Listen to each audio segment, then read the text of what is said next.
Jérémy, tu te présentes 30 secondes?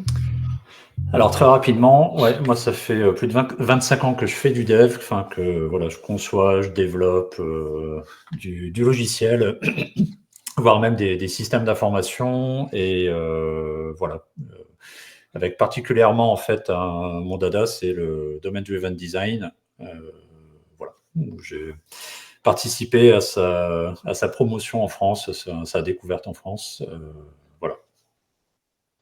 On se connaît depuis longtemps et comme ce soir il y a un sujet Mm. craft, je me suis dit Jérémy sera bien ici.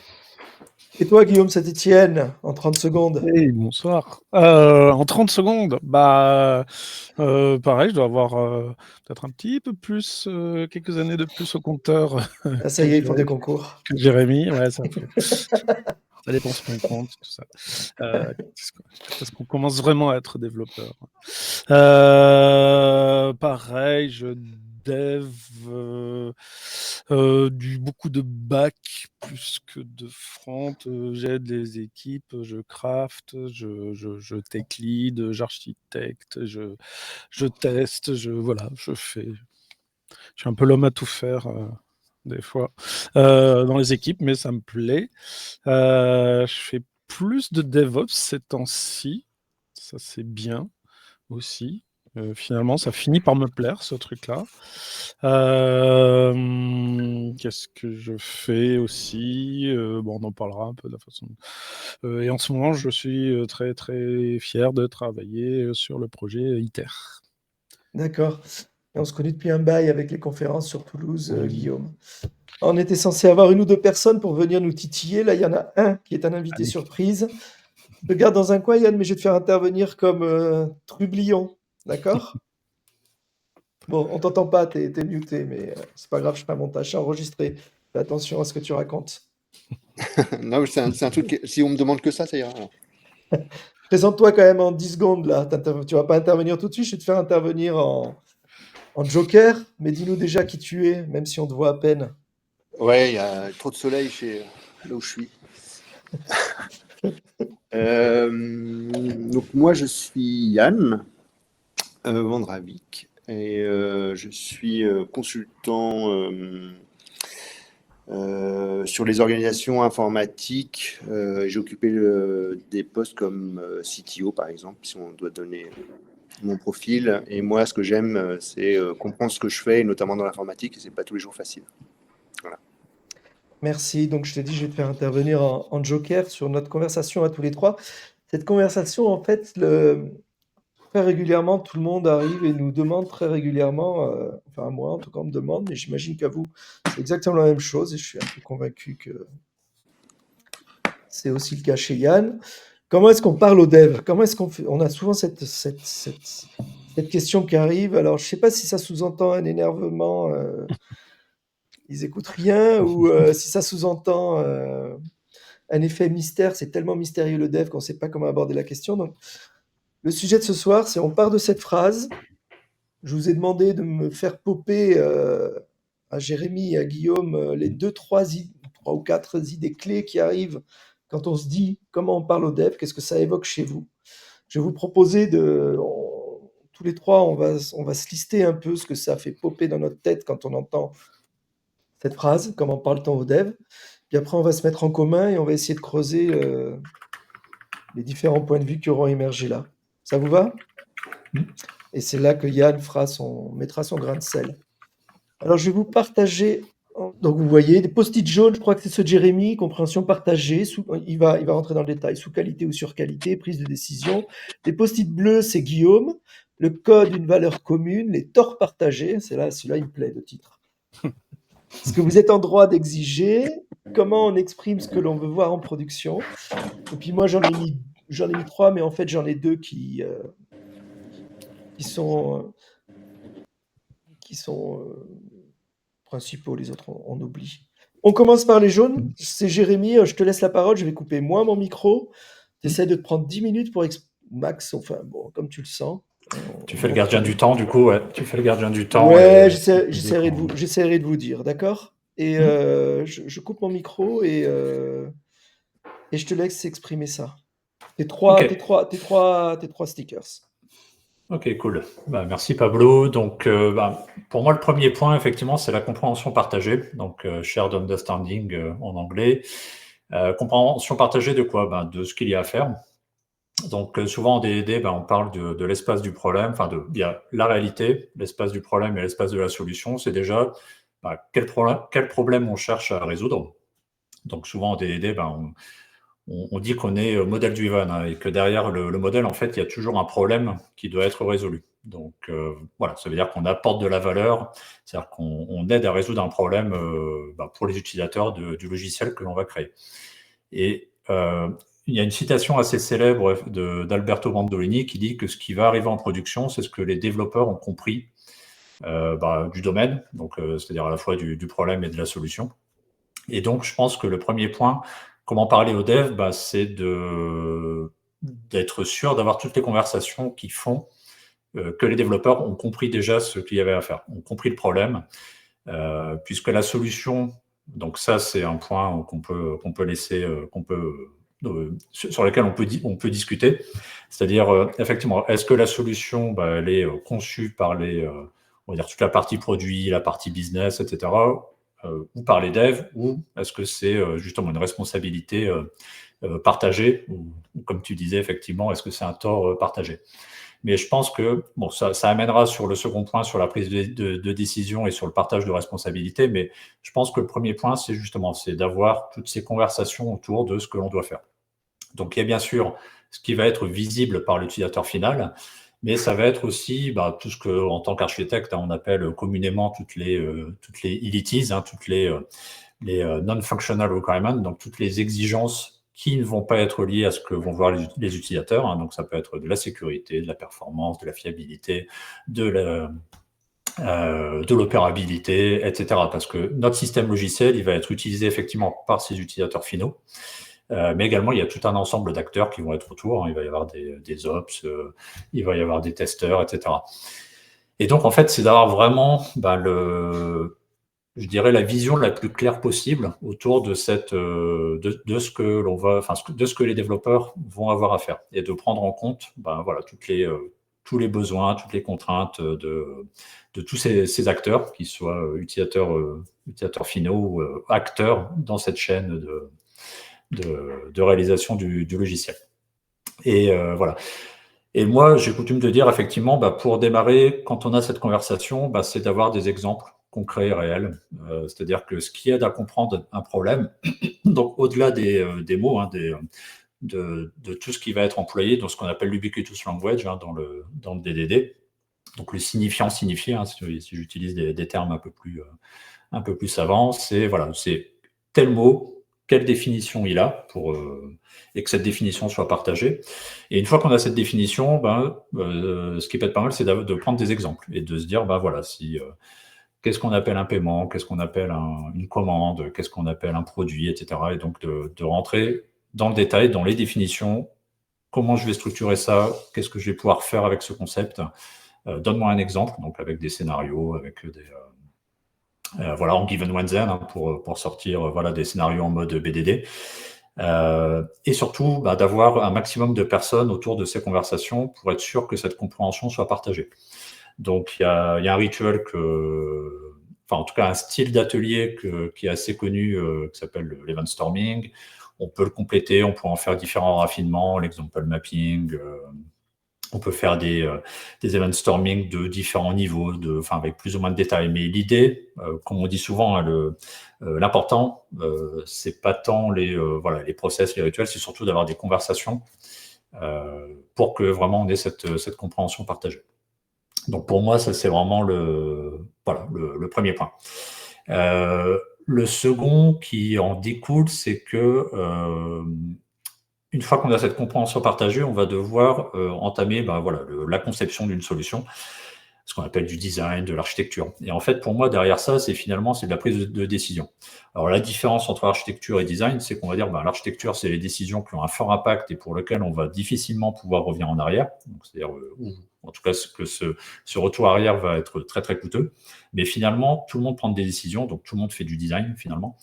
Ça peut être effectivement, des fois comment je vais implémenter tel bout de code. Donc, le développeur prend des décisions finalement, mais finalement, donc, tout le monde va prendre des décisions. Donc, derrière, la question va être, voilà, qui prend les décisions? Donc, je renvoie à ton très bon article, Pablo, sur qui prend les décisions. Hein, donc, donc, voilà, qui exécute, enfin, qui va implémenter cette décision, qui va être impacté par cette décision et qui a quelque chose à dire sur cette décision. Donc, qui est expert?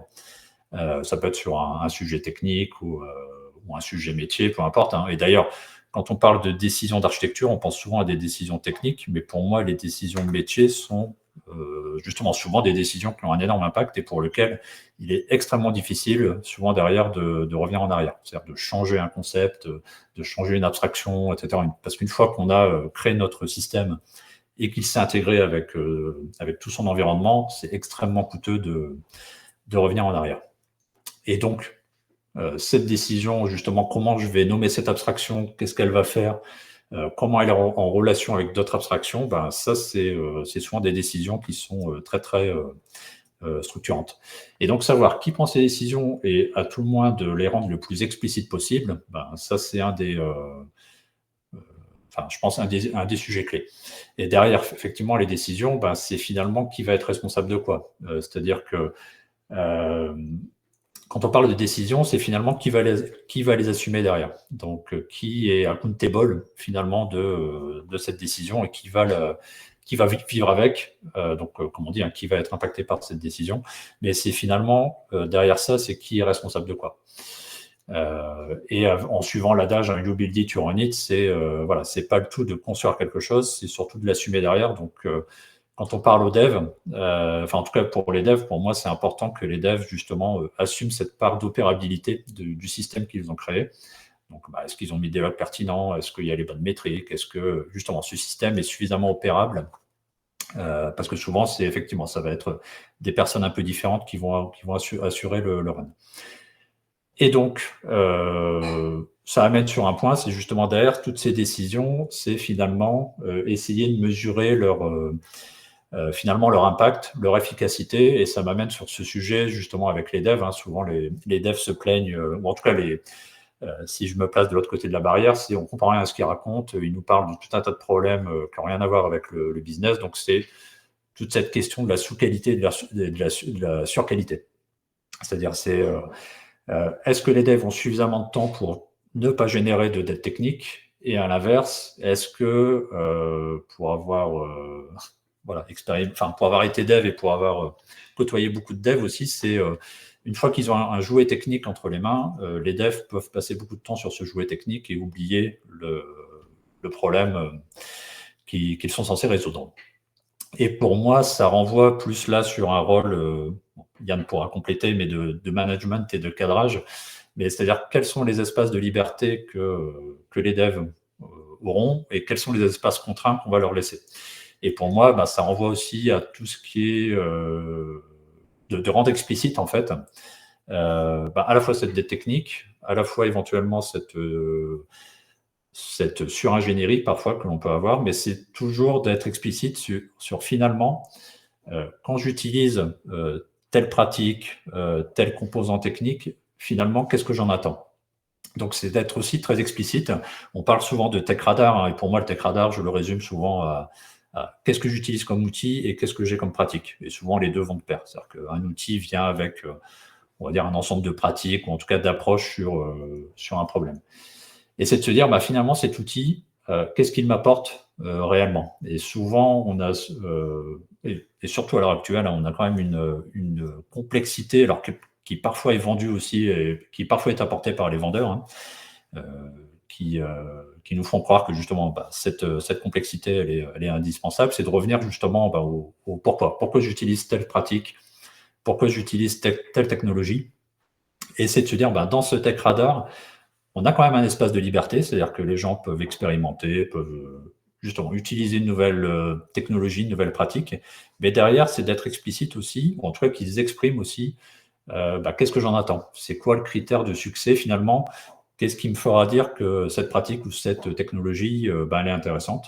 Elle m'aide à résoudre des problèmes que j'avais, parce qu'il y a souvent aussi dans notre En tout cas, chez les devs, hein, on suit beaucoup les tendances aussi, il y a beaucoup de tendances. Hein, voilà. Et donc, c'est de se dire, effectivement, quand j'adopte telle approche, finalement, qu'est-ce que j'en attends derrière? Et donc, pour moi, quand on parle aux devs, justement, ou quand les devs parlent à l'inverse au PM, c'est de se dire, finalement, quand j'utilise telle pratique, voilà pourquoi je l'utilise. Et donc, de à chaque fois challenger, hein, de se dire, est-ce que il y a un vrai intérêt, hein. On peut parler du TDD, des tests, de la couverture de tests, hein, qui peut avoir un vrai impact sur la qualité. Ou est-ce que c'est pas justement... alors, est-ce qu'il y a des manques, justement? Est-ce qu'il y a une sous-qualité sur certains aspects? Au contraire, est-ce qu'il y a une surqualité? Des fois, il y a des problèmes qui n'en sont pas vraiment et sur lesquels les devs passent beaucoup de temps. Donc, pour moi, c'est vraiment ces trois grands espaces. En tout cas, quand on parle à des devs, c'est déjà de leur faire comprendre le problème à résoudre, de les impliquer dans les prises de décision et de leur donner justement d'être explicites sur leur zone de responsabilité. Et finalement, c'est aussi de leur demander d'être explicites sur toutes leurs pratiques, pour voir si justement ils ont besoin d'espace pour améliorer la qualité, c'est-à-dire est-ce qu'ils ont assez de temps dans leur backlog. Souvent, on peut avoir des devs qui sont nés dans le guidon et qui n'ont pas justement assez d'espace à côté pour traiter des problèmes de fond. Donc ça, souvent, ce que l'on va constater, c'est justement une baisse de la vélocité qui peut se constater assez rapidement. Enfin, la dette technique peut se générer quand même à vitesse grand V, notamment en plus avec les LLM et les agents à l'heure actuelle. Je pense que ça, on a une accélération on peut avoir une accélération de la génération de dette technique. Et puis, comme on dit souvent, hein, donc bien distinguer effectivement la complexité essentielle, donc du problème à résoudre, de la complexité accidentelle. Et souvent, effectivement, les devs peuvent ramener de la complexité accidentelle avec leur outillage. Et donc, toujours challenger, essayer d'être toujours sur le juste milieu. Et puis je vais m'arrêter là, et je pense que j'ai fait... J'imagine. Alors, je te passe la main, Guillaume. Merci beaucoup déjà, Jérémy, pour tout ça. Merci à vous. Alors, est-ce que si je présente ce truc-là, ouais, j'avais quelques petits supports visuels. Comme tu l'as dit, Jérémy, en citant Alberto, mais je pense que plein de gens l'ont dit, ce qui part en production, c'est donc du code. Hein, à la fin, quand même, ce qui est important, c'est ce que la machine exécute. Et ce que la machine exécute, évidemment, c'est en directe liaison avec ce que les gens qui disent à la machine ce qu'elle doit faire ont compris. Donc, ces gens qui disent à la machine ce qu'elle doit faire, ceux en première ligne, c'est les développeurs. Mais pour moi, c'est comme un champ de bataille. Tu as plusieurs lignes, quoi. Et les petits soldats, les petites mains que nous sommes, développeurs, et puis maintenant, avec les petites mains de nos petites mains, c'est-à-dire nos agents conversationnels, le code avance peut-être plus vite, mais s'il y a des défauts on va pas dire que c'est une chaîne de commandement, bien que pour moi, notre travail de dev, il ressemble encore malheureusement à ceux d'ouvriers spécialisés sur des chaînes, et notre façon de travailler, elle est encore victime d'un taylorisme ambiant. Enfin, avoir ton point de vue, Pablo, là-dessus. Donc, si on veut sortir de ce truc de chaîne de responsabilité, genre non, mais si ça plante, c'est pas moi, on m'a mal expliqué, on m'a pas donné tel cas, c'est pas un bug, c'est une feature. Enfin, on les connaît, les petites blagues comme ça, on les connaît tous, mais c'est au-delà de la blague, hein, c'est tous les jours. Donc, à un moment, moi, je me dis que pour se parler entre développeurs et non-développeurs, il faudrait quand même se mettre au centre de la chose, ce truc bizarre qui est le code, que soi-disant, nous, développeurs, on est les seuls à comprendre, et que je vois pas pourquoi les autres refuseraient de mettre les mains dedans. Ou au contraire, mais ça va être un tort partagé, pourquoi les développeurs se garderaient le privilège d'écrire du code. Ce que je remarque, en tout cas, j'ai pris deux exemples de façon de travailler. Donc ici, un truc, je me s'appelle comment déjà ce machin, Sprint, Scrum. Il y a beaucoup de trucs autour de à la fin, le plus important, pour moi, c'est ce qui est en rouge. Et malheureusement, c'est pas celui qui prend le plus de place dans le schéma. Donc, ça veut peut-être dire quelque chose. Si on regarde ce que font les voisins, c'est pas mieux. Une grosse machinerie bien lourde pour à la fin, on va peut-être s'occuper des releases et peut-être que la business value, elle est dans ces petits cubes là. Bah oui, évidemment qu'elle est dans ces cubes. C'est ce qui part en production. Donc peut-être que faudrait peut-être zoomer. Je me rappelle que j'avais vu des présentation de Safe au début, il y avait quand même un truc, mais qui était marqué en tout petit, qui s'appelait Built-in Quality. Plus que les trains et les machins. Ah oui, la qualité intrinsèque, le built-in quality. Ah oui, c'est peut-être une idée, quoi. C'est peut-être ça la valeur commune plutôt que tout ce truc-là. Une petite mention sur le code. Le code, la valeur commune, elle a un impact jusque autre chose qui est commun, c'est l'environnement dans lequel on travaille. Et donc, si on écrit du mauvais code, mais je veux dire toute l'équipe, parce qu'il y a trop de features, parce que les features pas nécessaires, parce que, comme tu dis, mais on va y revenir, des développeurs ont pu faire de la surqualité. Alors, je suis pas du tout d'accord avec le mot, mais je pense qu'on pense la même chose. Derrière, il y a l'impact. Le code, il a énormément d'impact, et ça, c'est qu'une une façon de le voir, mais il y en a d'autres. Je pense que si les développeurs et non-développeurs ont du mal à se parler, parfois, c'est parce que chacun de son côté peut faire des choses, on va dire, un peu regrettables. Les développeurs en premier, tu as mentionné la surqualité. Alors moi, je dirais suringénierie. Pour moi, la surqualité, ça n'existe pas. J'ai jamais vu un projet qui faisait trop de qualité, où c'était trop bien, où on avait chassé trop de bugs et où ça marchait trop bien. Mais je voudrais voir, hein, mais non. Par contre, de la suringénierie ou juste du plaisir à complexifier les choses, ça, c'est un truc de techos, c'est un truc pas que les développeurs, hein, même un technicien, il va aimer rajouter, c'est le syndrome Gaston Lagaffe, faire des trucs compliqués. Voilà, parce que c'est fun, hein, pour nous, développeurs, oui, on est là, on s'éclate, et peut-être parce que soit on n'est pas super bien payé, soit on n'est pas super bien considéré par nos chefs, on peut aller chercher notre plaisir en faisant une machine comme ça, un peu jolie, qui fait poète là où elle devrait juste avancer. Ok, c'est peut-être humain. Il y a aussi un côté, plus c'est complexe, plus c'est intelligent, plus ça donne un aspect, putain, ton truc c'est super, t'as tellement, ça gère tout, alors que peut-être on n'en a pas besoin, mais voilà, c'est pour épater la galerie. Il y a peut-être aussi une envie de masquer derrière cette complexité des zones grises, hein, des trucs, c'est pas très bien faire, donc on va faire un truc super compliqué comme ça. Les gens s'y perdront, ils croiront que ça fait beaucoup. Il y a beaucoup de lignes de code, le syndrome de on fait beaucoup de lignes de code, comme ça on croit qu'on a beaucoup travaillé. Non. Voilà, il y a aussi une volonté de répondre à. Il y a des clients, des gens qui, quand on leur présente une solution trop simple, ils l'apprécient pas. Parce que justement, c'est trop simple. En disant, non, ton truc, je te paye pas je te paye pas autant pour proposer des trucs aussi simples. Et donc, des fois, on est aussi sollicité à aller vendre du complexe, quoi. Il y a aussi un tort partagé, c'est la difficulté de se faire comprendre parce que personne, sur le même problème, personne n'a la même vision. Alors c'est déjà vrai avec dans le monde de l'économie.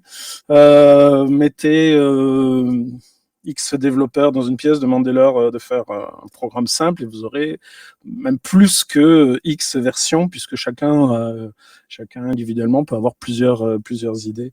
Et tout ça rend encore le dialogue encore plus compliqué à mon avis.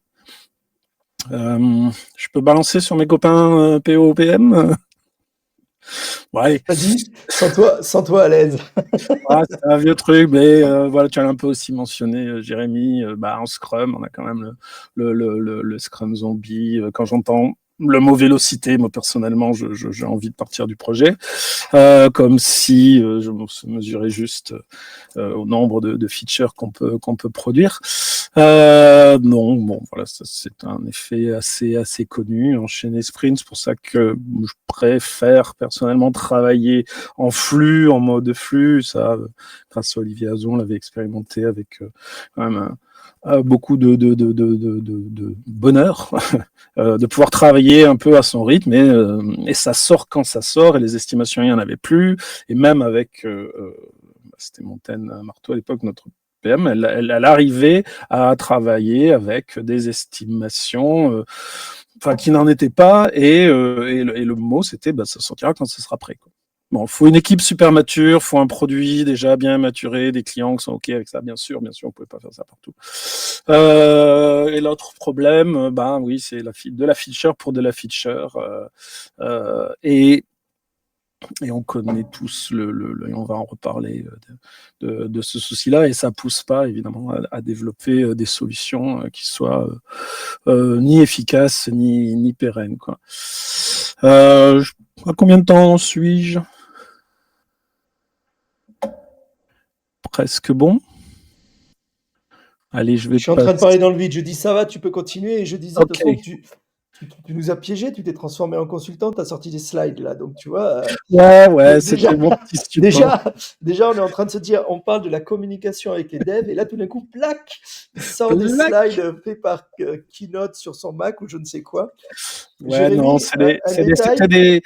Non, ce qui est marrant, c'est que quand tu as posé ce sujet, en fait, j'ai pu parcourir des présentations que j'ai fait dans divers Agile Tours sur les 10-15 dernières années, et j'ai retrouvé beaucoup de choses que à chaque fois j'essayais de faire passer. Et dans les Agile Tours, on a plutôt des publics non dev. Voilà, ça c'est des choses que je n'arrête pas de dire.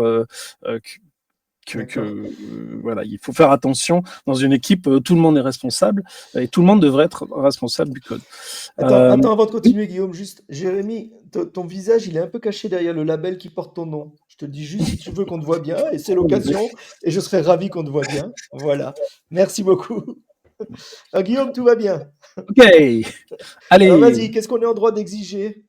Aujourd'hui, quand même, les développeurs, voilà, faut pas. Justement, c'est pour rebondir. Ok, c'est pas que une histoire de communication. Je pense même que les développeurs, ils devraient se mettre en avant en disant, nous, on peut faire des trucs super cool qui vont dans le sens de ce que le client veut, ce que l'équipe recherche. Et donc, je pense quand vous commencez ou quand vous êtes dans un projet, quand vous n'êtes pas dev, vous pouvez aller voir les devs en disant, pas de projet sans test automatisé, unitaire ou pas, mais au moins de test automatisé, pas de projet sans intégration continue et sans livraison continue. Pour moi, on va dire ces trois trucs, c'est aujourd'hui, si les devs le proposent pas d'eux-mêmes, faut leur dire, mais elle est où ton intégration continue? Il est où qu'est-ce que tu comptes faire pour pouvoir livrer en continu? Ils sont où? C'est quoi ton idée pour faire des tests? Et après, si les développeurs arrivent en disant, nous, on aimerait bien faire du TDD, alors c'est génial. Alors, s'ils sont pas prêts à le faire, faut pas non plus les forcer trop violemment, parce qu'en général, sous la contrainte, un développeur, je veux pas nous déresponsabiliser, mais voilà, on va nous demander plein de choses. Il y a plein de trucs et j'ai vu des équipes où le TDD, ça passait pas. Et on fait avec moins de TDD. Bon, on n'a pas pu le mettre le mot-clé étant, je pense que tout le monde peut dire, on attend juste de l'excellence technique. Personne ne sera contre, ou si un développeur est contre ça, il faut peut-être remettre en question sa place dans l'équipe, je sais pas.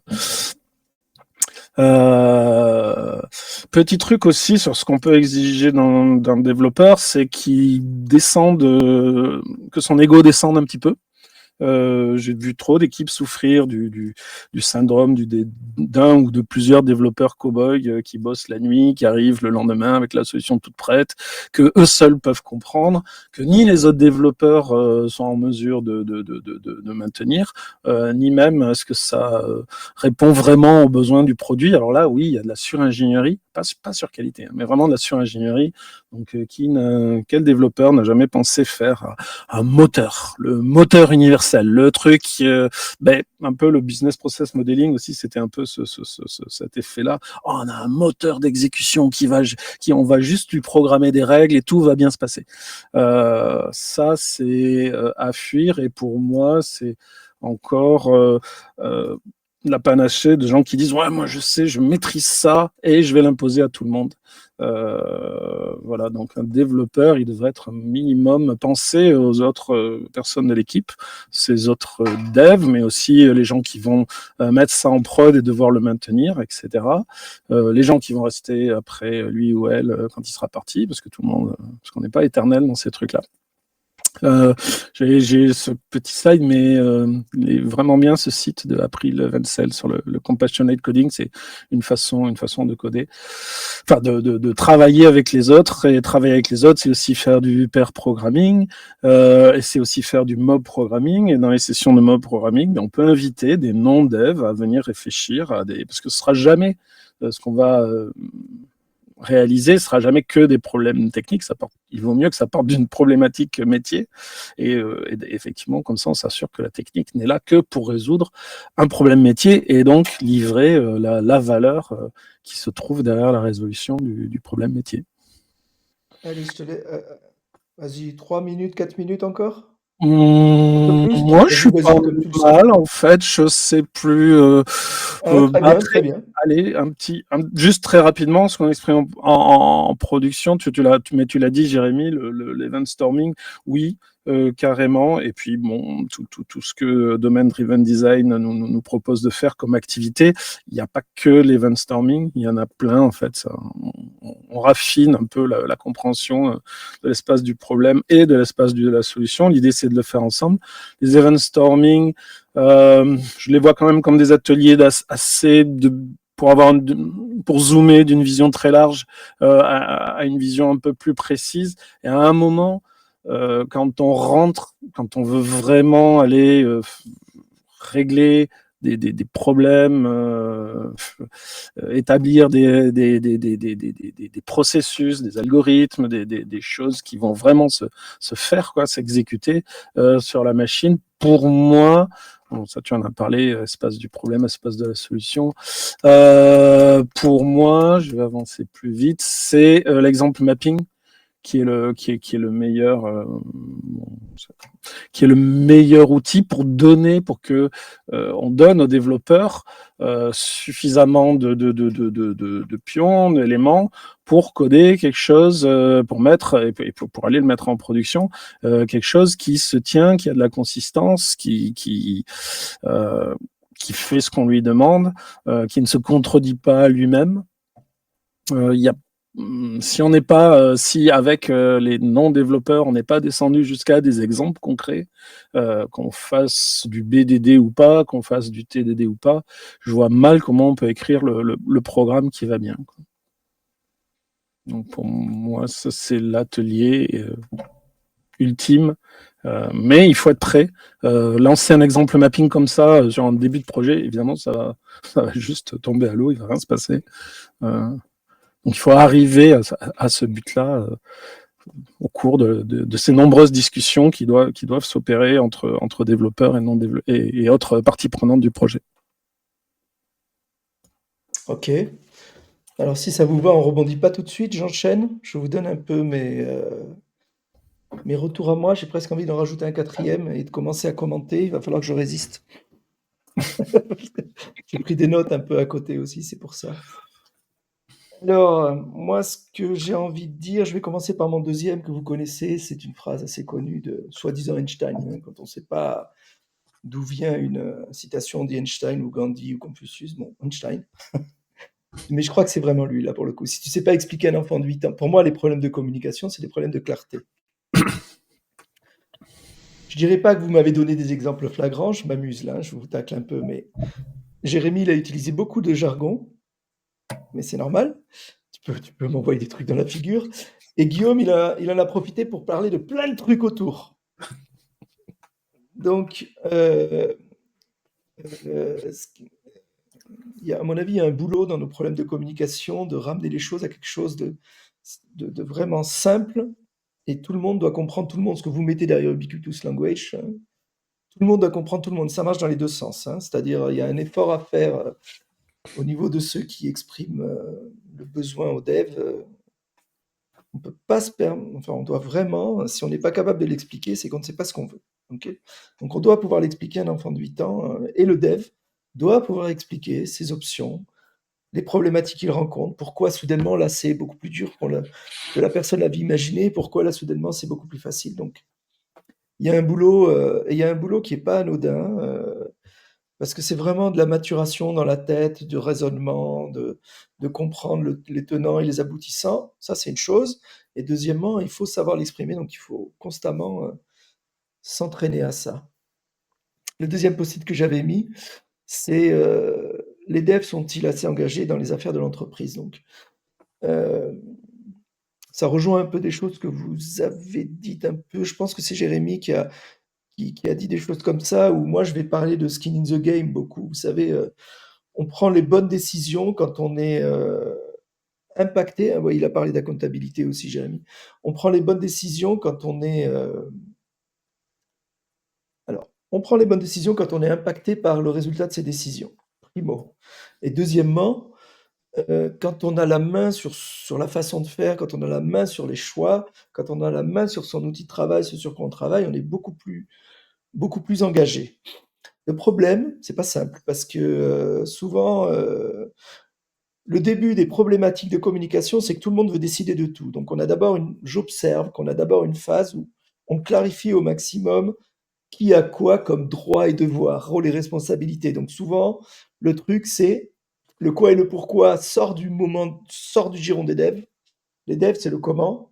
Donc, il faut déjà un temps de maturation pour que les devs et les représentants des devs, Yann, il parle de CTO, on peut dire un DSI, quand on lui dit, toi, tu n'es responsable que du comment, on sent qu'il est frustré et qu'il n'aime pas ça. Et il faut un certain temps pour qu'il réalise que le comment, ça peut être très noble, et que les devs peuvent réaliser que le comment peut être très noble.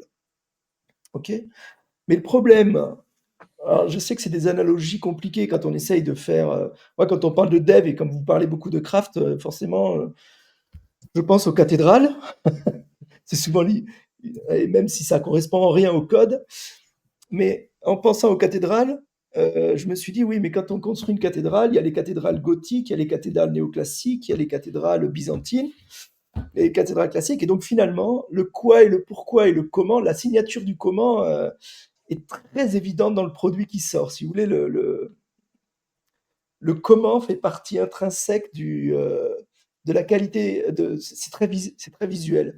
Et aujourd'hui, dans les devs, il y a peut-être une difficulté là-dessus, parce que le comment, on va peut-être voir 3, 4 apps produits, on va pas se rendre compte de... C'est pas si facile que ça de voir la signature des devs uniquement sur le comment là-dessus. Donc, il y a peut-être une difficulté. Alors, ce que je disais, c'est qu'au début, ça démarre avec... c'est pas simple, c'est pas clair, tout le monde se dispute, donc on clarifie, le quoi et le pourquoi passe de l'autre côté, les devs prennent le comment, et puis normalement, ce qu'il faut essayer de faire, c'est rabidocher peu à peu tout ça pour qu'il y ait une influence forte et réelle des devs sur le quoi et le pourquoi, et potentiellement avec ce langage clair, une influence forte de ceux qui sont au quoi et le pourquoi sur les options technologiques. Mais je pense que vous l'avez exprimé aussi. J'avais noté temps court et temps long, mais en fait, c'est pas du tout mûr dans ma tête. Je vous dis quand même en 2 phrases ce que je m'étais dit, mais je n'ai pas été plus loin que ça. Donc, à mon avis, on va tout de suite laisser tomber ça. C'est que la temporalité de fabriquer un produit type Silicon Valley, type Scrum, type les trucs très itératifs, incrémentaux, quand tu penses le produit, ça n'a rien à voir avec la temporalité de quand tu fabriques un outil technologique. À la limite, un outil technologique, il va s'accélérer au fil du temps, et par contre, l'outil va se ralentir. L'expression type produit, elle va potentiellement se ralentir ou se spécialiser. Enfin, je sens qu'il y a un temps qui n'est pas du tout en commun. Hop, je passe à côté, je l'enlève. Non, c'est bien. Mais Ouais, mais je ne sais pas l'attraper plus que ça, quoi. Ok. Et je fais une dernière remarque, et puis après, on remet la balle au centre et on essaye de voir par quoi on attaque et on va faire intervenir notre joker. Moi, je n'aime pas trop l'exemple mapping parce que je trouve que c'est trop verbeux. Le sujet est le bon. On ne peut pas. La communication s'enrichit de ce concret qui apparaît dans l'exemple mapping, dans le OK, mais comment on fait la démo, qu'est-ce qu'on teste, donne-moi de la matière pour que ce soit pas une conversation hors sol. Mais si on prend l'exemple mapping tel quel, après, tout le monde est libre de le simplifier. Je pense que c'est ce qui se passe, c'est très bien. Mais voilà. Bon, c'est ça que j'aime pas dans l'exemple mapping, c'est le verbeux qui peut arriver au bout d'un moment. Bon, donc on a abordé plein de choses, c'est bien. Qu'est-ce qu'on fait? On demande à notre joker de nous dire, de creuser des choses, ou on rebondit les uns sur les autres sur ce qu'on a dit, ce qu'on a envie de dire? De quoi avez-vous envie? Joker. Quoi? Joker. Hein. Allez, Le Yann, coup de fil à l'ami. t'as entendu tout ça? Qu'est-ce que tu as envie de nous poser comme question? Alors, je ne sais pas si je peux te dire ce que j'ai entendu, et en fait, j'ai forcément un biais un peu égoïste, c'est que voilà, alors, je vous dis ce que j'ai picoré, et du coup, comment moi je l'interprète. Donc, comment parle-t-on au dev? Du coup, j'enfonce des portes ouvertes. C'est une conversation, donc c'est déjà pas tout seul.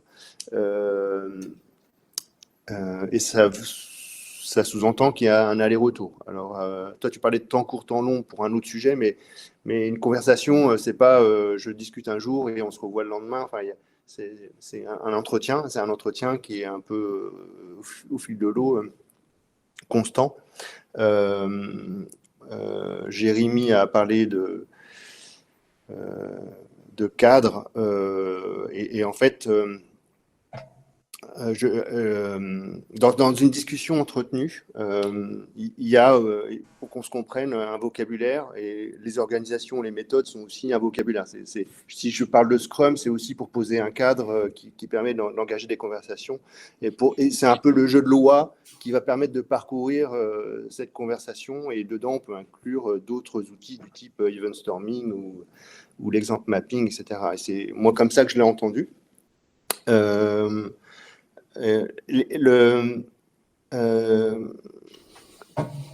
Comprendre, ça veut dire aussi être intéressé dans l'échange, être motivé. Être motivé, ça a été aussi dit, hein, donc je le dis avec mes mots, mais c'est créer de la valeur, c'est donner du sens à ce qu'on souhaite faire ensemble dans le collectif. Et donc, on parlait d'exemple mapping tout à l'heure où Jérémy parlait de cette conversation, c'est je vais parcourir l'échange aussi par des exemples. Je vais être dans le concret, je vais être pragmatique, je vais donner ce que j'appelle moi du sens, expliquer, et peut-être que 5 pourquoi seront nécessaires. Et enfin voilà, je vais cet échange-là et donner du sens, motiver le développeur avec qui je parle, si c'est un développeur. Et je retiens aussi un sujet qui me tient à cœur, qui est la pédagogie, ce que j'ai aussi entendu. C'est-à-dire que Guillaume parlait de code, et le code est collectif. Et dans la pédagogie, il y a, je dois expliquer ce que je voudrais obtenir si jamais je souhaite obtenir quelque chose d'un développeur, en partant du principe qu'il a une expertise technologique qu'éventuellement je n'ai pas. Et donc, je dois prendre le temps. Je dois, dans les exemples que je fournis, et si je dois descendre assez loin dans la pédagogie, il faut passer par là. Et réciproquement, la conversation, et il y a de la pédagogie aussi dans la technologie. Et si le code peut appartenir à tout le monde, et on peut être fier de ce qu'on délivre ensemble, si finalement on comprend ce qu'on construit. Et c'est aussi ce que j'ai voulu entendre dans la conversation que vous avez eue, Jérémy, Guillaume, Pablo. Et je regarde rapidement ce que j'avais pu noter aussi. Mais globalement, c'est ce que j'ai entendu, et que j'ai reformulé là à l'instant. Ok, alors je vais rebondir. Déjà, merci Yann.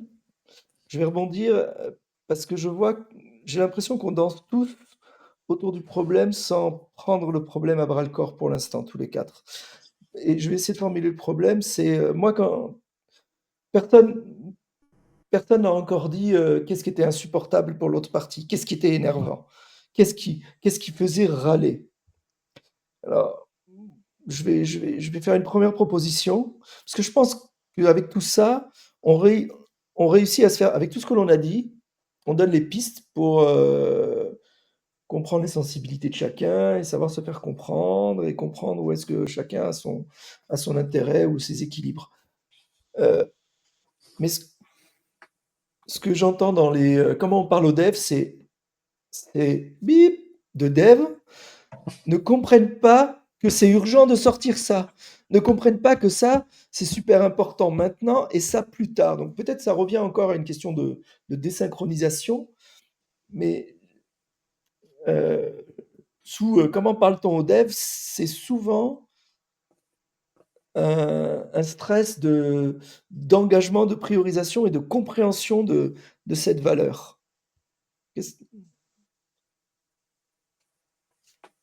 C'est Ouais. vrai. Hein. Moi, Et- comment j'ai pu le ressentir, enfin, évidemment qu'on peut comprendre que c'est urgent. Maintenant, le problème, c'est quand tout devient urgent. Et dans l'autre sens, ce qui a pu m'agacer, c'est justement des gens dans les priorités, tout est prioritaire. Et cette absence de choix en se disant, on va tout prendre, ou l'incapacité de faire un MVP digne de ce nom, en se disant, c'est pas grave, les développeurs le feront. Donc on peut tout mettre à fond, quoi. On peut mettre toutes les manettes à fond, et voilà. Alors, Guillaume, je me fais l'avocat du diable. C'est mon rôle, là, en tout cas. Je n'aime pas forcément l'être, je le signale. Tout à l'heure, tu as dit, tu as cité un exemple d'une de tes équipes où, en fait, tu voulais pas de cadre, je te caricature. Tu voulais travailler au bon rythme, et puis il advient ce qu'il advient, et comme on travaille bien, il adviendra des choses bien. Oui. Sauf que potentiellement, ça, c'est hors sol, dans le sens, il y a un monde qui a un certain rythme autour, et qui demande, dont le rythme de ce monde autour n'est pas en concordance avec le bon rythme que vous avez. Et comment est-ce que je vous le fais comprendre, et finalement, ça casse votre harmonie, et là, il y a un stress qui s'induit. Alors, moi, je vais rebondir sur ce que tu dis, Pablo, c'est que, en fait, moi, j'aime bien cette phrase du DDD, c'est le make the implicit explicit. Et je pense qu'en tant que dev, effectivement, on peut être vu des fois comme des divas ou comme des, voilà, on s'occupe plus de la qualité que de ce qu'on va fournir comme expérience, comme valeur, etc. Mais pour moi, en fait, ça rejoint, derrière ça, en fait, c'est de rendre explicite dans quel contexte on se trouve. C'est-à-dire que forcément, quand tu es dans une startup ou quand tu dois livrer, quand tu prototypes, en fait, quand tu vas faire justement des paris, des hypothèses sur un produit, forcément qu'à ce moment-là, la qualité, c'est le dernier des soucis, c'est que là, tu cherches ton, allez, on va employer un terme de start-upper, mais de product market fit. Et pour moi, c'est OK si c'est explicité. C'est-à-dire que si on me dit, OK, là, tu as une semaine pour livrer ça, OK, moi, génial, OK, on se met en mode commando et on livre le truc. Et effectivement, la qualité passe derrière. Par contre, si on me dit effectivement ce truc-là, si je connais le contexte et si je sais que ce logiciel ou ce système, il va vivre pendant 20 ans et que derrière, effectivement, le moins de problèmes de qualité, c'est-à-dire que là, on est parti pour... on a une équipe de, 10, 20, 30 développeurs. Là, effectivement, les problèmes de qualité prennent une toute autre dimension parce que le moindre merde derrière, c'est qu'effectivement, derrière, tu ne vas plus réussir à délivrer. Mais effectivement, pour moi, il manque souvent cette... on parlait de priorisation, mais c'est surtout à quoi je donne de l'importance.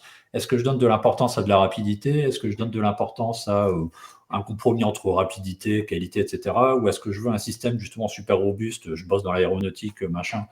Voilà, j'ai pas le droit à l'erreur. Et pour moi, souvent, ce qui manque, c'est que justement, il y a beaucoup d'implicite. On revient à la communication, c'est que derrière, en fait, il faut réussir à rendre explicite tous ces implicites. Voilà, je m'arrête là, mais je ne sais pas ce que vous en pensez. Mais... Oui, alors maintenant, on ne se donne pas de règles, hein. Tout le monde intervient quand il veut. Vas-y, Guillaume, je te vois lever le feutre. Non, c'est pas un feutre. Il fait chaud à Toulouse. Il fait chaud à Toulouse. Après, j'aurai 2-3 questions. Vas-y, Guillaume. C'est intéressant ce que tu viens de dire, Jérémy. Moi, des fois, il y a des boîtes, que ce soit des startups ou des grosses, en tant que développeur, et par rapport, effectivement, on peut nous dire, oui, il faut faire ça, au début, la qualité n'importe pas, machin. Des fois, aux décideurs, soit directement, ceux qui ont vraiment les cordons de la bourse ou ceux qui les représentent, j'ai envie de les mettre devant leurs propres incohérences, inconsistances. Comment, et je me dis des fois ces gens qui nous emploient, enfin qui nous prennent pour un certain temps sur leurs produits. Ou leurs solutions, tout dépend comment ils le voient. Est-ce que, à quel point ils aiment perdre de l'argent? À quel point ils aiment investir? Et là, ça fait mon cerveau juste vrille. Quel est le point d'investir dans quelque chose qui serait pas suffisamment rapide ou qui s'écroulerait dès qu'on dépasse la barre de 10 utilisateurs simultanés? Est-ce que c'est dans leur business plan, quoi? De dire, je fais mon site de paris en ligne, par contre, on ne prendra pas plus de 10 parieurs en même temps. À un moment... mais Guillaume, je me fais l'avocat du diable. Je réponds avocat du diable. Oui, parce que d'abord, le plus important, c'est de se faire connaître et de prendre un marché et d'avoir des early adopters qui nous ont repérés. Et quand ils nous ont repérés, là, on va peut-être pouvoir passer la deuxième vitesse. Et là, on va prendre le temps de répondre à la question de la charge et à la question d'un moteur qui fonctionne, quand ce sera la question qui se posera à notre produit. Donc oui, il y a une prise de risque. Mais comme vous mettez dans le monde startup, il y a une prise de risque. Et d'ailleurs, au passage, c'est ce que font pas mal de startups qui ont réussi, c'est qu'elles font des rewrites, elles font des refontes. C'est-à-dire qu'effectivement, elles utilisent n'importe quoi, du Ruby, du Rails, etc. pour aller vite. Et que derrière, effectivement, elles font des refontes une fois que ça fonctionne. Et il y a ce concept, je vais encore utiliser du jargon, mais de disposable architecture, mais d'architecture jetable, c'est de se dire, effectivement, je fais un premier jet jetable. Alors, ce qui est important aussi à travers ça, c'est pas tant que ce soit jetable, etc. C'est qu'en fait, finalement, à travers ça, on va mieux connaître notre problème. Et on va, on appelle ça en DD justement des percées, des breakthroughs. C'est que finalement, à travers ce jetable, je vais mieux comprendre mon problème, je vais être plus à même d'y répondre, trouver des meilleurs concepts, des meilleures abstractions qui fitent un peu mieux avec le problème à résoudre, et que finalement, c'est pas grave de jeter du code. Alors après, effectivement, il y a la question économique, etc. Mais qu'effectivement, on est plus... En fait, je pense qu'il y a... Tu parlais de l'ego aussi, Guillaume, c'est que je pense que les développeurs, justement, par rapport à leur code, justement, c'est la prunelle de leurs yeux, etc. Et des fois, il faut réussir un peu à se détacher et se dire, c'est pas grave, j'ai fait du quick and dirty, ok, voilà, mais parce que ça répondait à ce contexte-là. Et effectivement, alors on aime bien avoir montré du code dont on est fier, etc. En tout cas, attends, là-dessus, je rebondis. L'ego sur ton code, très bien. Et qu'est-ce qui est plus important que l'ego sur ton code? C'est si tu es engagé, je veux dire, si tu fais partie de l'entreprise sur le plan financier, monétaire, sur les bénéfices que l'entreprise va engager ou qu'elle ne va pas engager, les déficits. Si tu es engagé là-dessus, tout d'un coup, ta posture, elle change parce que la partie la plus importante, l'ego n'est plus sur ton code. L'ego est sur la réussite de ton produit au travers de ton code. Ok? Donc, on voit beaucoup de différences entre les entreprises, les organisations ou en tout cas le CTO, on va dire le CTO, enfin en tout cas où il y a une personne qui fait partie ou plusieurs, il peut y avoir plusieurs formats, il y aura plein de formats, mais en tout cas où les gens sont impliqués dans la réussite de leurs produits au-delà du code. Et l'entreprise où ma réussite, elle est revenue à ma marque personnelle ou à mon plaisir personnel ou à mon idéal personnel autour de la qualité de ce que je produis sans que ça soit transitif jusqu'à la qualité de mon organisation, de mon produit, quoi. Et ça, c'est dur de lutter contre ça. Non, puis derrière ça, c'est qu'effectivement, en tant que dev, quand tu vas mettre en place des pratiques, tel outil, etc., c'est que finalement, comme je disais, derrière, il faut que... pourquoi j'utilise telle pratique? C'est que derrière, qu'est-ce que ça va permettre de faire? Justement, au donneur d'ordre, on va dire le maître d'ouvrage, comme on dit en français, mais c'est que finalement, si je fais ça, ça va effectivement te coûter plus cher, mais tu pourras faire ça derrière. Si je te mets effectivement de l'autoscaling, machin, voilà, tu vas pouvoir encaisser de la charge et donc être plus réactif et que que ton site ne s'écroule pas si tu as du succès. Mais effectivement, à chaque fois, c'est comme on dit, le design, c'est toujours enfin, pour moi, il n'y a pas de bonne ou mauvaise de bonne ou mauvaise décision. C'est est-ce que c'est adapté à tel contexte. Donc, si tu arrives à expliciter, si tu fais ça, voilà où tu vas arriver. Là, après, effectivement, celui qui va prendre les décisions, ou en tout cas celui qui va, comme tu disais, Pablo, est-ce que cet expert, donc on va dire ce dev, celui qui va exécuter, il est capable de me dire finalement, voilà ce que tu obtiendras, est-ce que tu pourras faire ou pas en faisant ça? À la limite, après, voilà, lui, il pourra agir en connaissance de cause et se dire, ouais, ok, on me l'avait dit. J'ai voulu pousser les devs pour que ça sorte, mais effectivement, ils m'ont généré de la dette, donc je vais devoir la payer à un moment donné. Donc ça, les devs, normalement, souvent, ils me disent, non, mais là, on fait de la merde, il faut qu'on refactore. Tu vois souvent quelqu'un qui dit, ah mince, j'ai généré de la dette. Moi, je le vois jamais. Enfin, je le vois dans les devs. Je le vois dans les devs. Si, les devs, moi, ils n'arrêtent pas de dire, putain, oui. Les devs, oui. Les devs, c'est leur warning numéro 1. On va générer de la dette. Mais au-delà. On a fait de la merde, il faut la corriger, voilà. Et effectivement, peu importe derrière la valeur que le soft génère, c'est non, mais la pression ce code, c'est de la merde. Le comment parler aux devs, il s'adresse, pareil, je vais le dire, il ne s'adresse pas au qualitatif. Là, on est en train de beaucoup répondre sur le qualitatif, il faut faire ça à tel moment, telle chose. Malheureusement, le comment on parle aux devs, c'est comment je leur fais comprendre qu'il faut qu'ils fassent plus. C'est du quantitatif, souvent, la pression. Donc, quand Guillaume, il a dit, il a parlé de too much. Donc, sur la valeur des choses, souvent, moi, je réponds, il faut mesurer régulièrement. Et donc, du coup, il y a un juge de paix qui est la mesure, qui dit, en fait, on est en train de se planter ou pas, et ça calme les débats. Mais sur le too much, comment est-ce qu'on exprime à une équipe de product managers que le rythme n'est pas le bon, sans que vous soyez des fainéants aux yeux de tout le monde? Non, mais c'est les caricatures qu'on observe. Oui, mais ils sont tranquilles avec leur code. Ils sont en remote. Ils sont en remote en plus, tu vois. C'est ça, ouais. En plus, ces enfoirés. Mais justement, j'ai une question pour les managers là. C'est que effectivement, il y a ce fameux, je dirais pas triptyque, mais en gros, coût, délai, qualité, périmètre.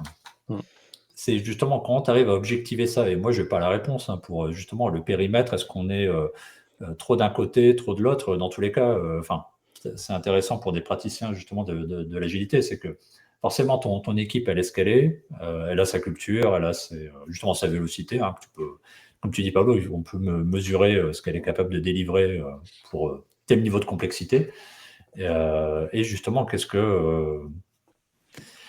comment tu arrives à garder cet équilibre? Moi, je n'ai pas la réponse. Hein. Vas-y, Yann, toujours au feeling. Si tu veux démarrer. J'ai des fois l'impression d'être trop simpliste, mais je pense qu'il y a plein de PO et de dev très différents. Il y a des cons, il y a des gens mûrs, il y a des gens sans expérience. Donc, du coup, ça va dépendre du contexte. Mais si on est dans une situation où quelqu'un côté produit a le sentiment de ne pas être entendu, c'est qu'il y a un sujet de confiance aussi. C'est qu'à un moment donné, si par le passé, toi, tu n'as pas démontré ta crédibilité parce que tu as mis tout au même niveau de priorité, je vais dans la provocation, en fait, tu peux revenir la fois d'après, tu n'as aucune chance d'être entendu. En fait, du coup, il y a un vrai travail à un moment donné, peut-être d'être exemplaire sur ce sujet-là, d'avoir pris un peu le job du héros pour dire, pour avoir démontré que dans ton job, tu as donné cet espace de liberté qui a permis de construire quelque chose qui correspond à ce qu'on attendait et à ce qu'attendait le dev, et à créer un début de confiance, etc. Et là, tu peux revenir. Et si tu as quelqu'un qui te dit, mais attends, on s'est foiré, ma priorité hier, c'était celle-là, aujourd'hui, c'est celle-là, on y va, quoi. Et là, tu n'auras même pas de questions. Donc, ce que j'entends, c'est un peu ça. C'est comme si, en fait, il n'y avait aucune confiance et que par le passé, s'est passé quelque chose qui fait qu'on n'a pas cette confiance. Donc là, je pense qu'on a mis le doigt sur le mot que finalement, on n'a pas abordé du tout depuis le début. Et comment on instaure la confiance. Donc, mais on a dit des choses sur instaurer la confiance, une certaine transparence. Enfin, je dis certaine parce que je ne sais pas jusqu'où les gens... Mais de la transparence. Et Yann avait parlé de ça dans son dialogue, une régularité du dialogue. C'est-à-dire la confiance, c'est pas on se voit de temps en temps, on se voit pas après, c'est transparent et l'explicité, et expliciter ce que tout le monde a dit, expliciter au maximum. Et Qu'est-ce dans qu'on ce que fait, tu dis, il y a pourquoi on aussi le fait. l'écoute. Il y a dire des choses, demander des choses et écouter aussi, et, dans les deux sens. Ouais. Et, Pour moi, et moi, pardon, excusez-moi, juste un petit Allez. truc sur moi, un truc qui m'avait marqué avec un CEO d'une startup, c'est qu'il me disait en fait, si tu n'as pas de tension entre ton produit et ton dev, c'est qu'il y a un truc qui va pas. C'est que soit tu en as un qui. Il n'y a pas de produit. Soit tu n'as pas de produit, soit tu as des devs que tu payes justement à s'amuser sur leurs jouets techniques. Donc, effectivement, si tu n'as pas des produits qui râlent parce que ça va pas assez vite, ou si tu n'as pas des devs qui râlent parce qu'effectivement, ils génèrent de la dette, ou on leur demande trop, ou ils n'ont pas le temps de traiter la qualité, c'est effectivement, d'un côté ou de l'autre, tu as un problème. Donc, et comme tu dis, c'est la confiance. Ça n'empêche pas qu'il peut y avoir une certaine tension saine. Alors après, effectivement, sans que ce soit un environnement toxique, propice au burn-out et compagnie. Mais effectivement, il faut réussir à garder justement toujours cet équilibre, je pense. Je ne sais pas ce que vous en pensez. Mais... Ça fait juste penser à une citation du fondateur de LinkedIn que j'adore, que je donne tout le temps, qui est si tu es content quand tu sors ton produit, c'est que tu l'as sorti trop tard, quoi. Donc en gros, si tu es content de tous les aspects techniques, c'est que probablement tu as fait de la sur-ingénierie, comme dit Guillaume, et si tu es content de tout ce que tu as mis dans ton produit, c'est que tu l'as sorti trop tard, quoi. Pardon Guillaume, vas-y, tu avais levé la main. Non, sur la confiance, ouais, je pense la transparence, oui, ça devrait plus se cultiver parce que des PO ou des gens devraient pouvoir dire sur tel ou tel produit de leur produit, enfin partie pardon de leur produit ou de leur domaine métier, dire bah là, écoutez, on n'est pas au point, on sait pas. Plutôt que d'inventer des trucs et de balancer du boulot aux développeurs, mais qu'en fait c'est la conception côté produit est pas finie, c'est pas maîtrisé, etc. On sait pas où on va parce que on l'a dit, si on sait pas où on va, vraiment c'est pas les développeurs qui vont non plus tout trouver, sauf s'ils étaient impliqués. Et ça c'est intéressant effectivement aussi dans le produit de l'entreprise sous une forme ou sous une autre. Et je peux aussi vous dire d'expérience que quand c'est son propre argent qui est dans la balance, notre développeur, on devient con aussi. On peut devenir con. Enfin, c'est très intéressant. Enfin, et puis tu vois aussi, je dégraisse des typologies d'entreprises. C'est l'entreprise une entreprise qui a été fondée par un développeur ou par un commercial. C'est pas du tout la même entreprise. Ou un mec de la finance, mais alors, voilà, les gens trop paternalistes ou les systèmes trop avec une pyramide avec trop de strates. Enfin, moi, je pense que j'ai vécu tout. Je peux pas vous dire laquelle est la meilleure parce qu'il y en a pas. Vraiment pas. Il y a même un truc très à plat, ça peut être complètement affreux. Donc, ouais, la transparence pour essayer de remédier à ces défauts d'ordre même. Et la transparence, la confiance, pardon, à travers la transparence. Donc, il faut que les développeurs montrent ce qu'ils font et aussi les autres montrent aussi leur boulot et montrer aussi là où on a merdé. Je pense que ça rendrait les choses plus humaines. Je vois pas pourquoi il y a toujours cette sensation que c'est la tête et les jambes, mais c'est toujours du terrorisme. Ceux qui pensent les choses, qui découpent, et puis ceux qui exécutent. Et on est encore hélas dans ça, même en 2025. L'autre truc aussi, la transparence, ça doit, la confiance, pardon, ça doit se mériter. Je pense que le développeur, il doit montrer aussi qu'il est capable de faire un truc bien, qui dépote, enfin, qui doit aussi donner des gages. Il a la même chose, hein, j'ai noté un peu ce qui est assez classique dans le leadership et qui finalement ressemble à la notion de confiance qu'on amène, transparence, échange régulier et très explicite. Ça marche des deux côtés, c'est vrai autant pour le...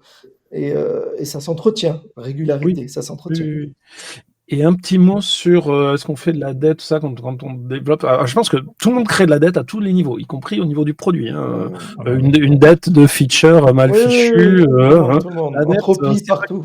La fameuse dette technique, non, c'est pareil, c'est un truc qu'on devrait s'échanger. T'as de la dette managériale partout. Ben justement, t'as menti à un groupe, t'as accumulé une dette de management. Mais oui. Et tout ça s'accumule, c'est la dette, c'est de l'argent que l'entreprise ne gagne pas. Enfin, les entrepreneurs, les chefs devraient dire, à un moment, devraient descendre en disant aux gens, mais qu'est-ce que vous foutez? Je vous ai donné une enveloppe, je vous ai donné ma confiance et je vous ai mis une enveloppe budgétaire. Qu'est-ce que vous en faites? Pourquoi vous me cachez des trucs? Ça revient à la transparence. Et aussi, il faudrait aussi voir que ceux qui ont la possibilité de lancer un projet, d'investir tant, devraient se dire qu'ils peuvent pas tout avoir avec leur enveloppe. Il va falloir faire des choix, il va falloir sacrifier des trucs. Donc effectivement, de la qualité, sacrifier peut-être de la qualité, sacrifier peut-être des parts de marché, enfin ou un produit trop ouvert. Il y a aussi des problèmes sur la sécurité. Est-ce que on veut sacrifier, enfin ça dépend ce qu'on fait, est-ce que des fuites de numéros de CB c'est ok, est-ce que des fuites de conversation... Non mais Guillaume, tu l'étends à tous les sujets et on revient toujours, tu l'étends à tous les sujets et tous les sujets sont possibles. Attendez, je prends mon téléphone parce que je prends mes notes dessus, hein, je suis pas en train de téléphoner à... Mais on ramène toujours à la même chose, c'est-à-dire sur tous les sujets, s'il y a un dialogue qui peut s'instaurer, ça va fonctionner. Pour que ce dialogue s'instaure, il faut de la confiance. La confiance, elle n'arrive pas spontanément. Il faut du temps pour qu'elle s'instaure et elle s'entretient avec, globalement, hein, ce qu'on dit. On est très explicite sur ce qu'on attend, ce que l'on veut, les enjeux. Oui, Yann, je te vois ouvrir la bouche, donc vas-y. Non, je suis super intéressé, enfin, je suis super d'accord et j'entendais tout à l'heure une tension positive, je sais plus comment Jérémy l'a exprimé. Tension saine, ouais, tension Ouais, c'est saine. ça. Et on est en train de parler d'une conversation dans le temps, elle se challenge en fait cette relation et en fait, il y a un moment donné où peut-être que tu vas demander trop. Si c'est pas systématique, ça s'entend et ça fait. Enfin, ça permet aussi à l'équipe de connaître ses limites. Et on a besoin de passer par ces moments-là. Si tu n'atteins pas ces moments-là, ça veut dire qu'effectivement, il y a un sujet. Voilà, c'est ce qui me vient à l'esprit. Ouais. Et vous voyez, dans les thèmes que vous avez abordés, espace de liberté versus espace contraint, on le dit explicitement. Quand ce que vous êtes en droit d'exiger, ou moi, quand je parlais du quoi, pourquoi, du comment de l'autre, on le dit explicitement. Et si on n'est pas d'accord avec ça, on le dit explicitement. Et on échange, et on fait des tests. Et c'est pareil, hein, toute l'histoire de ce développement moderne, logiquement, c'est ça, notre approche itérative incrémentelle, en tout cas avec des petits bouts et des petits cycles, ça permet d'entretenir et de faire émerger ça permet de challenger cette confiance. Ok, tu m'as dit ça, mais on ne se donne pas rendez-vous dans 2 ans, on se donne rendez-vous dans 2 semaines, 3 semaines, 1 semaine. Et je pense que là-dessus, en tant que manager, c'est justement, ou en tant que, enfin, manager, au sens, ça peut être aussi bien sur l'aspect dev, CTO, etc. C'est quel système on met en place et quel garde-fou on met en place dans notre système pour éviter justement comme tu dis, en fait, le fait de faire de l'itératif et de l'incrémental. Pour moi, c'est une pratique systémique qui fait qu'on dérisque, en fait, tout bêtement. Et en fait, il y a tout un tas de pratiques qui sont là parce qu'on met un cadre. Le cadre, il est là pour une bonne raison. C'est justement, si on veut des exemples, c'est justement tous les outliers, ce qu'on veut connaître. Enfin, on veut explorer notre espace du problème et de la solution. Et effectivement, comme on dit, c'est toutes les conversations que l'on souhaite avoir, c'est pareil, c'est des rituels qui font qu'on va dérisquer notre compréhension commune. Et dans le dérisqué, il y a potentiellement découvrir qu'on n'est pas fait pour travailler là. Parce que le bon rythme décrit par Guillaume, mais s'il ne correspond pas du tout au bon rythme attendu par des stakeholders, des PM, je ne sais quoi, dans ce cas-là, on n'est pas fait pour travailler ensemble. Et il n'y a pas de mal, quoi. Okay. C'est ça, ouais. Vous voulez qu'on clôture là? On arrive déjà à une bonne conversation. Ce que je vous propose pour clôturer, c'est... Est-ce qu'il y a une chose que vous gardez et que vous changerez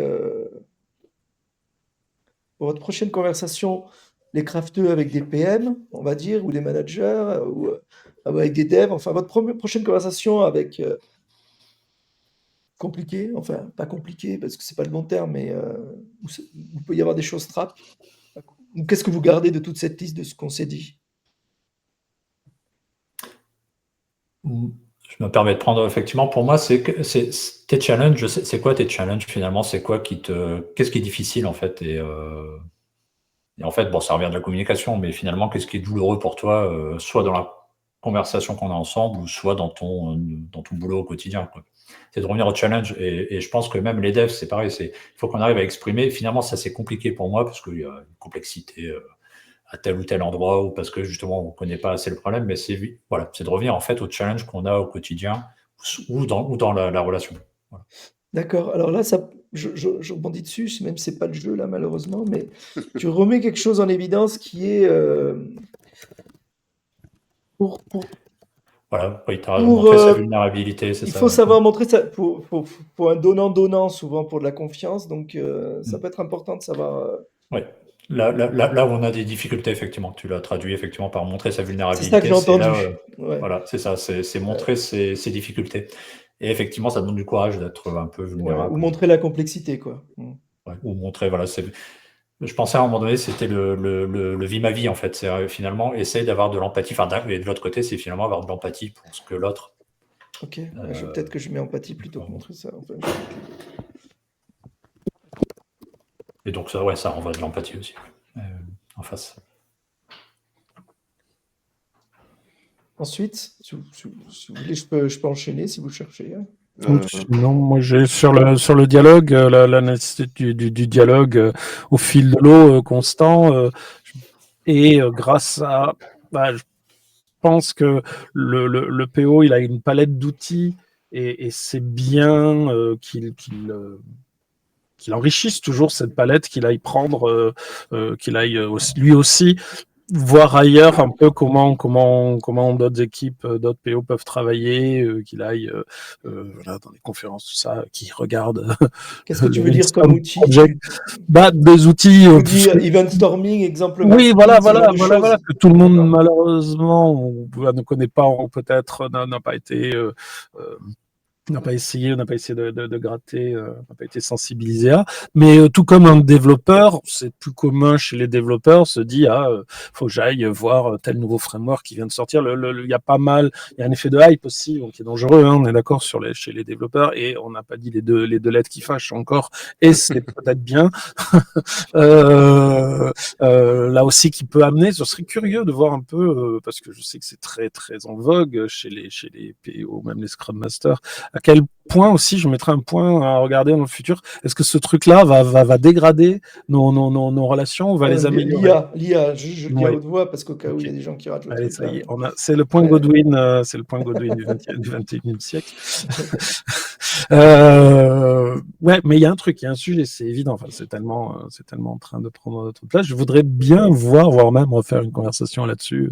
Est-ce que l'IA a pourri nos vies, nos projets, et pas que le développeur, mais dans cette conversation. En tout cas, la conversation, ouais, l'entretenir, aller chercher des idées ailleurs, et aussi, je pense, les développeurs peuvent aller voir oser dire, devrait pouvoir oser dire à des POPM, moi j'ai cette idée-là pour qu'on discute mieux. Peut-être que si il y a beaucoup de PO, j'ai vu ça, qui ne connaissent pas le domaine driven design, c'est plus connu côté tactique, ce qu'on appelle en DDD le tactique, alors que c'est tellement important côté stratégique que moi, enfin en tant que dev, chaque fois que je vois des PO, j'ai envie de parler, de leur dire, au fait, DDD tu connais, si tu connais pas, viens, on va essayer. Enfin, qu'il y a aussi des échanges, voilà. Tu veux beaucoup outiller la conversation pour l'aider. C'est ça que j'entends. Parce que tu dis avec tel ou tel, tu vois, quand vous parlez d'event storming, c'est une façon d'exprimer les choses qui va clarifier, amener de la clarté. Ça peut être de la transparence, hein, en tout cas. Amener de la clarté. Enfin, non, c'est pas la transparence dans la relation. Là. Amener de la clarté à la chose, ou quand tu parles de DDD, il va falloir l'exprimer à un enfant de 8 ans ce que c'est que le DDD pour embarquer la personne. Hein. Ouais, disons, je veux pas mettre de l'outil pour de l'outil et du cadre pour du cadre, mais ces trucs-là, ils sont là, ils sont bien documentés, il y a plein de littérature en français, en anglais, c'est pas nouveau, vous avez 20 ans que ça existe.